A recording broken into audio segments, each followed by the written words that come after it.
Hi friends, Chennai to Kashmir travelling பார்ப்போங்க. இப்போ சென்னையிலேருந்து நம்ம நியூ டெல்லி போக அப்ராக்சிமேட்டாக ஒரு 40 ஹவர்ஸ் ஆச்சுங்க. 1 டே 2 நைட் ட்ராவலிங். அதுக்கப்புறம் எங்களுக்கு டெல்லியில் கொஞ்சம் டைம் கிடச்சிது.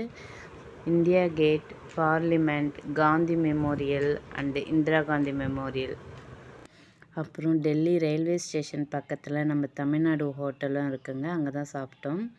டெல்லியிலேருந்து ஜம்முவுக்கு 1 டே ட்ராவல் ஆச்சுங்க. ஜம்மு ரொம்ப அழகான ஊர், ரொம்ப அழகாக இருந்தது. அங்கேருந்து காஷ்மீர் போக ஒரு 2 ஹவர்ஸ் ஆச்சுங்க. நாங்கள் வந்தே பாரத்தில் தான் போனோம். அந்த பிரிட்ஜ் மேலே போகும்போது ரொம்ப சூப்பராக இருந்தது. ஸ்ரீநகர்லேருந்து நாங்கள் கிண்டன் ஸ்டேடியம் தாங்க போனோம் ஸ்போர்ட்ஸ்க்காக. காஷ்மீர் ரொம்ப சுற்றி பார்க்க முடியல, இருந்தாலும் குல்மார்க் போனோம், டால் லேக் போனோம். அங்கே போட்டிங் ரொம்ப நல்லாயிருக்கும். அங்கே காஷ்மீரி காவா அந்த டீ சூப்பராக இருந்ததுங்க. ஜம்முவில் வைஷ்ணவி தேவி கோயில் ஃபேமஸான இடங்க. காஷ்மீரில் இந்த ட்ரீ ரொம்ப ஃபேமஸான ட்ரீங்க. இந்தியாவில் பார்க்க வேண்டிய ஒரு இடம் காஷ்மீருங்க. கண்டிப்பாக நீங்களும் விசிட் பண்ணுங்கள். நன்றி.